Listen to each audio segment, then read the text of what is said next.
Isang matinding balita ang yumanig sa buong bansa ngayong araw matapos arestuhin si Pangulong Kuting Jr.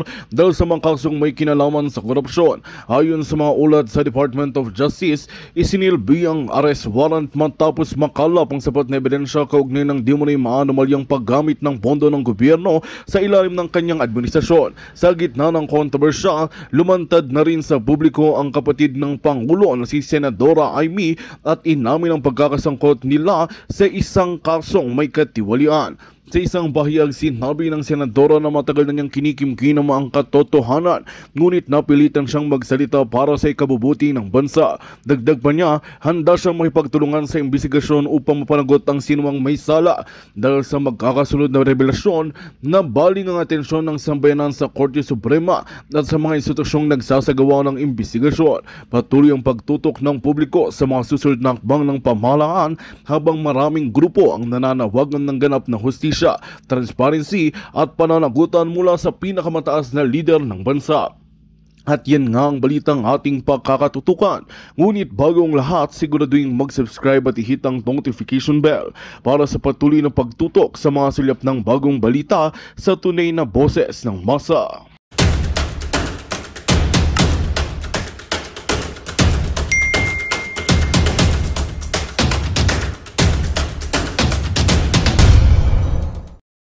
Rodrigo Duterte. Ano pa ba naman ang gusto nyo? Nandun na sa dahig yang si Tatay Digong. Yung correspondent nyo, nagkakalat doon sa dahig. Ano pa bang gusto nyo? Kinidnap na't lahat. Nakakulong na sa ICC. Nagpapakalat pa kayo ng peging balita. Ano pa gusto nyo mangyari? Teka lang. Etong mga to talagang kayo dyan sa mainstream media, ha? Kaya pinagpapalit na kayo ng ating mga kababayan sa mga vlogger dahil dyan sa mga kababuyan nyo na yan. Ang problema kasi, pagka dapa ng kalaban nyo, huwag nyo na sipain. Hindi maganda yan, yung kumbaga optics sa sambayan ng Pilipino na yung kalaban mo dapa na sisipain mo pa sa mukha. Napakapangit na kung tignan noon. Lalo na pagka yaang binabanatan nyo, pinakamamahal, talagang mga OFW, dinudumog kahit saan siya magpunta. Tapos ganyan ang ginagawa nyo kay dating Pangulo Rodrigo Duterte. Maiaya naman ho kayo. Eto mga kababayan, yarin lamang na pag-usapan natin tong GMA7 na to. Eto mga kababayan, panuorin nyo ho kung paano itrato ng ating mga kababayan dyan sa Netherlands itong si Maris Umali, ang kanilang pinadalang reporter dyan sa Netherlands. Pati yung mga kababayan nating OFW, napuno na rin dyan sa ali na yan. Di na siya pinapansin nitong si Senator Robin, yung away na gusto niyang pasiklabin between BP Sara at Spoke Sari. Napakarami yung problema nitong ali na to. Kayo dyan sa GMA, ano nyo na to, pabalikin nyo, tapos magpadala kayo ng bago. Ipadala nyo si Joseph Morong para mas masaya. Hindi ako masaya sa trabaho nitong si Maris Umali. Panoorin nyo ito mga kababayan. Bias! Bias! Sabihin yung fake news yan. Yung mismong reporter nyo na ang tinatawag na bias, na paano kayo nyan? Sa bagay, ang video na yan, buburuhin niya lang sa cellphone niya at hindi niya naman ipapakita sa mga balitang ilalabas sa GMA kasi nagmukha siyang anga. Di ba? Nagmukha ho siyang anga. May nalalaman ka pang pa-video-video. Di ka nila kailangan dyan. Maris Umali, umalis ka dyan. Nakananto ka. May pa-video-video ka pang nalalaman. Side lang naman ng administrasyon ang nangyari ho dito mga kababayan, itong GMA at itong ABS, para naging propaganda machinery ng administrasyon ni Marcos Jr. Diba? Lahat na lang ng pabor sa administrasyon, ilinalabas itong mga mainstream media na to. Kaya wag ho kayong magtaka, kayo dyan sa Malacanang, kayong mga ensaymada, kayong mga nasa mainstream media, kung bakit mahal na mga OFW yung mga vlogger. By the way, mega love shoutout ho muna tayo. Nakalimutan natin kanina. Segwayin ho muna natin. Dito kay Ma'am Raspberry, maraming salamat sa 20 Australian dollars. Maraming salamat. Dito kay Lucy de la Cruz, maraming salamat sa Pakulay Madam. Dito kay Ma'am Lovelyn Shibukawa, mega mega love shoutout Ma'am Lovelyn. Grabe naman yung 800 yen na yan. Tapos dito kay Ma'am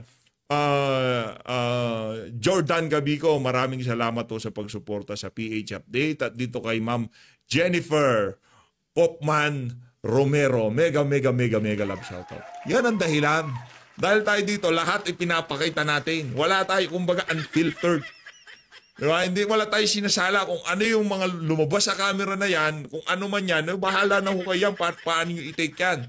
Kaya naman mga kababayan, kung gusto nyo kahit pa paano magkaroon ng pagbabago, kahit na hindi pa presidente itong si VP Sara, sa 2025, dito sa 2025 midterm election, Duterte, black voting ho tayo, mag-aala INC ho tayo dito sa election na to. Magpapakaala INC ho tayo. Doon sa dalawa, bahala na kayo. Kung sino mang gusto nyo iboto doon sa dalawa na yon, hindi ko na ko kayo pipilitin kung sinong gusto nyo, boto nyo. Kung boto nyo yung kapitbahay nyo, wala ko tayong problema dyan. Pero yung sigurado, yung Duterte, black voting ho tayo dyan. No? Kaya nyo yung mga kamag-anak nyo, kung ayaw nilang boto, basta convincein nyo pa rin sila kahit na anong mangyari para talagang solido atake natin dito sa 2025 midterm election. Hindi lang ho ito si Atty. Vic, yang si Senator Senator Bongo, Senator Philip Salvador. Lahat ho yung mga yan, iboto ho natin. Dahil pagka yan naupo, kahit pa paano, maiibsan natin yung mga kababuyang pinaggagawa ng administrasyon itong si Marcos Jr. Puro baka sabihin na naman, ano ba mga kababuyang ginagawa ni Marcos Jr.?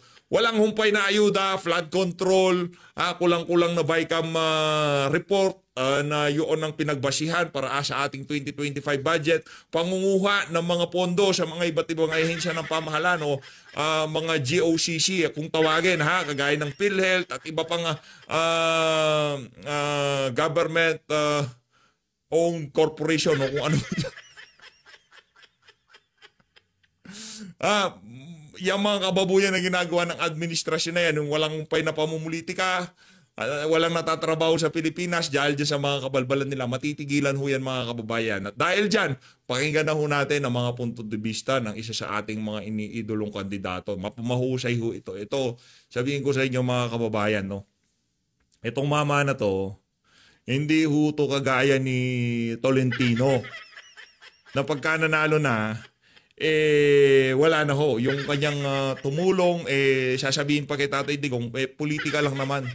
Punta na ako dun sa kabila. Wala akong ganyan si Atty. Vic Rodriguez. Ang basa ho natin dyan, ano ho talaga siya? Totoo ho siya sa kanyang mga pinapangako dito sa panahon ng kampanya. Totoo ho siya. Yan ang nakita natin dito sa mama na to. Kaya naman, wag nyo, Duterte, black voting, Congressman Rodante Marcoleta 3856, napakadali hong tandaan ng mga numero. 22, itong si Senator Bato de la Rosa. Ito na ho, si Atty. Vic Rodriguez.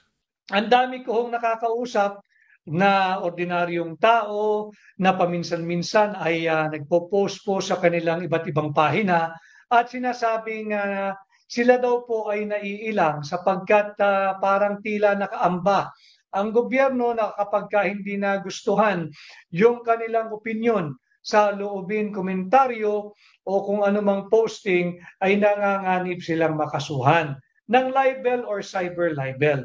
Kaya po aking pong pinag-isipan over the weekend na bilang senador po ninyo, aking pong tutulungang maisabatas yung pagpa-decriminalize sa libel. Na wag na po itong gawing isang criminal offense, kundi isang civil offense na lang. Na kapag ka ikaw ay nahatulang guilty ng libel, magbabayad ka na lang ng multa. Sapagkat sa kasalukuyan, at hindi lamang ngayon, pero higit pa ngayon, katangi-tangi ho ngayon, but even in the past administrations, nagagamit po kasi itong libel law, pati po yung cyber libel law, bilang armas o nawe-weaponize laban sa mga kritiko ng gobyerno. Hindi lamang po kritiko, sa lahat ng Pilipino na pumupuna sa asal, pag-uugali, at kung ano-ano pang pag-aasta ng mga taong gobyerno, elected man or appointed. Hindi po nararapat na i-weaponize itong libel law sapagkat nagkakaroon po ng anomalya kasi pag mangingibabaw ang batas sa libelo o cyber libel over our constitutional right na meron pong garansya at nakaukit sa ating saligang batas. Yung Article 3, Section 4, malinaw po dyan that no law wala hong batas, shall be passed abridging the freedom of speech, of expression, and of the press. Ngayon, paano po natin ipapaliwanag na ang dikta nga, ang garansya nga ng ating saligang batas ay no law? Walang batas ang dapat ipasa at makapasa na siyang babawas, kikitil, bubusal sa ating karapatang magsalita, magpahayag at magbalita kung nandiyan yung batas sa libelo or cyber libel. At ang kaparusahan ay isang criminal offense. Kaya po bilang senador ninyo, aking itutulak na i-decriminalize na o wag nang gawing kriminal ang kasong libelo o cyber libel. Sapagkat malinaw naman din po dyan, napakarami na pong desisyon ng ating Korte Suprema. Ang sinasabi, ang tema laging sinasabi ng ating mga lingkod bayan, halal man o hirang ay hindi dapat balat sibuyas. Bakit kanyo? Babalik tayo doon sa tinatawag nating Article 3, Section 4 of our Constitution that no law shall be passed abridging the freedom of speech, of expression, and of the press. Malinaw po yun eh. So nagbabangga. Ano ba talaga? Dapat ba walang batas na siyang kikitil, magmemenos, babawas at bubusal sa ating karapatang magsalita, magpahayag at magbalita na naaayon po yan sa saligang batas? O pwede tayong makasuhan ng libelo, isang criminal case or criminal offense under the revised penal code and under the special law, yung cyber libel. Pag nagbangga po ang ating karapatan na may garansya sa ating saligang batas at ang batas tungkol sa libelo o cyber libel, dapat pong manaig ang ating constitutional right na merong constitutional guarantee sa free speech, free expression, and free press or free reporting. Yan po yung ating kadahilanan kung bakit dapat na nating decriminalize ang libel law, pati na ang cyber libel law. Sapagkat paulit-ulit yung sinasabi, higit pa ho ngayon, nawe-weaponize yung libel law, yung cyber libel law na gagamit pangharas sa ordinaryong mamamayan sa mga miyembro ng traditional at new media. Kaya aking pinapalukala bilang senador ninyo, aking susuportahan ang pagpasa ng batas decriminalizing libel law. And again, alam po ninyo, yung lagi kong sinasabi, yung public opinion, yung opinion po ninyo should be the constant source of our freedom, of our liberty, and of our democracy. Pag yan ay binusalan mo, pag ito'y ating pinahintulutang mabusalan, mamenos, mabawasan, o mapigilan, nanganganib po ang demokrasya. Nanganganib po ang ating individual rights. Nanganganib po ang ating source of liberty and democracy. Balitang hopya mani popcorn. Sa Interpol daw magpapatulong ang NBI sa mga vloggers based abroad. Hindi naman ho kasi extraditable yung kasong libelo. Ito na nga ho yung ating sinasabi. Tila nawe-weaponize ang batas sa libelo at cyber libel. Alam mo ninyo, para ilagay natin sa tamang konteksto, bakit ko isusulong bilang senador ninyo to decriminalize libel and cyber libel? Ang mga lingkod bayan, whether they are elected or appointed, sila po ay pasahod ng sambayanang Pilipino. Pag sinabi po nating pasahod, bagamat literally hindi naman natin sila pag-aari, sila po ay kumukuha ng kanilang sahod mula sa buwis na binabayaran ng mga mamayang Pilipino. Kasama po dyan yung ating mga Filipino migrants and overseas Filipino workers. Para klaro at nasa tamang konteksto yung ating pakikipag-ugnayan sa inyo ngayong hapon. Bilang pasahod ng mamamayang Pilipino, hindi pwede na magiging sensorial yung kanilang attitude sa mga kritiko. Dapat bukas sila sa kritisismo o pagpuna ng ordinaryong Pilipino. Bakit? Yung sahod po nila galing sa buwis na ating binabayad. Sila po ay pasahod ng sambayan ng Pilipino at marapat lamang na maging bukas sila sa pagpuna, sa kritisismo, sa pagbatikos ng ordinaryong Pilipino. Miyembro man ng traditional media o miyembro man ng new media o ordinaryong Pilipino. Bakit? Ulitin ko, ang sahod po nila ay nagmumula sa buwis na binabayad ng bawat mamamayang Pilipino. At hindi naman po pwede na pasahod ka ng gobyerno, ikaw ay kumikita, kumukuha ng sahod at benepisyo mula sa buwis ng mamamayang Pilipino, hindi ka pwedeng mabatikos. Hindi pwedeng pag-usapan ang iyong conduct, ang iyong pag-uugali, ang iyong demeanor, ang iyong karakter, at ang iyong official life.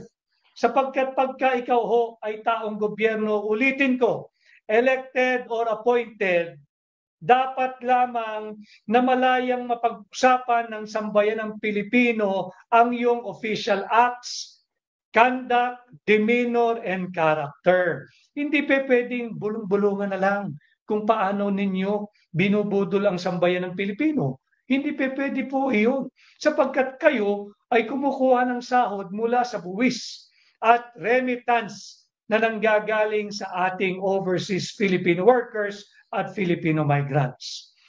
Shout out sa ating mga kaibigan, si Adrian C.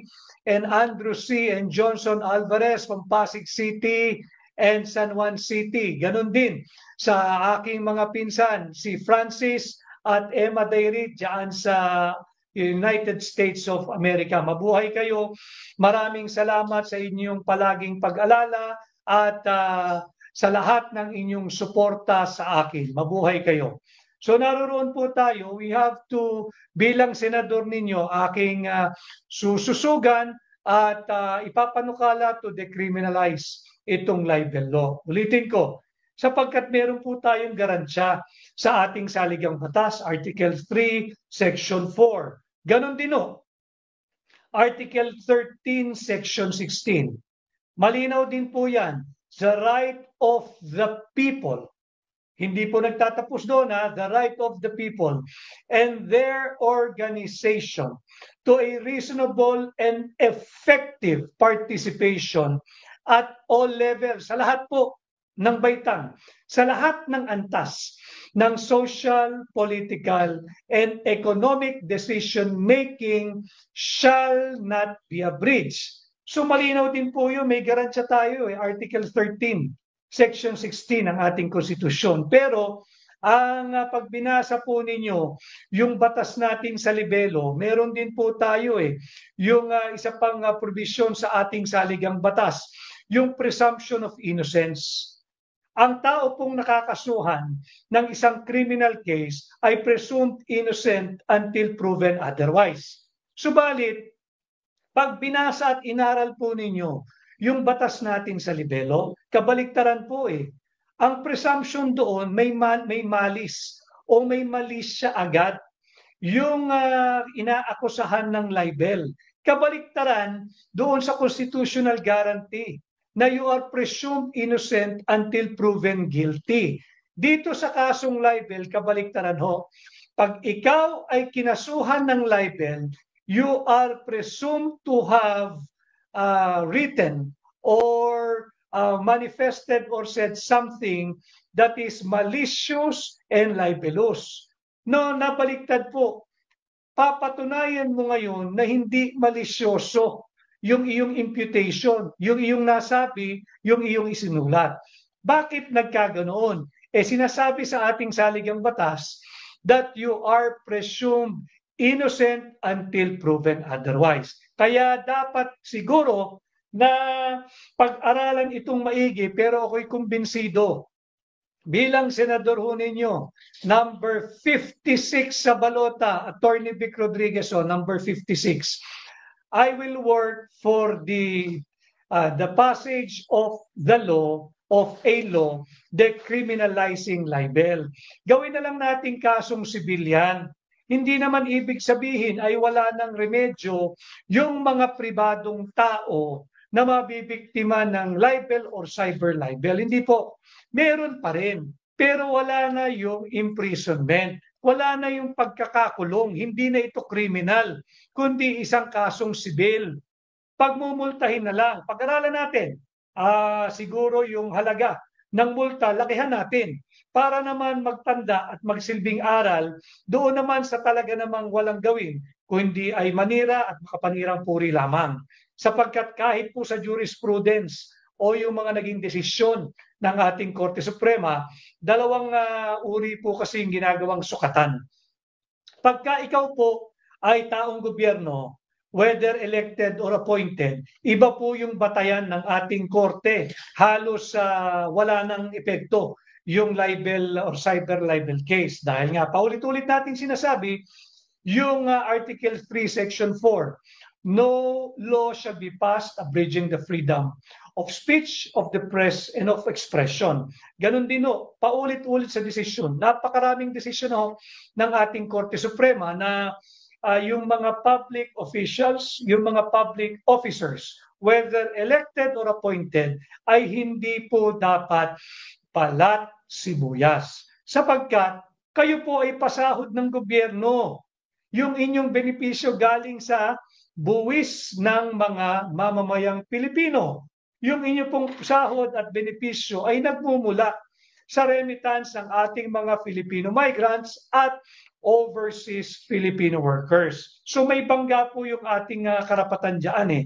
At ganun din o, paano ka magiging yung libel law, bakit kinakailangan may imprisonment? Nawe-weaponize po, nagagamit na paninda, panggulat, panakot, doon sa mga nagsasalita at nagsasaad naman ng tinatawag nating honest dissent o fair, objective, and honest criticisms sa character, sa conduct, sa affairs of public men and women, whether elected or appointed. Dapat bigyan po natin sila ng proteksyon. At ito nga pong anomalya, masasabing anomalya sa libel law, kabaliktaran po eh. Ang constitutional guarantee sa mga may kasong kriminal, you are presumed innocent. Inosente po kayo hanggat hindi kayo napapatunayang guilty.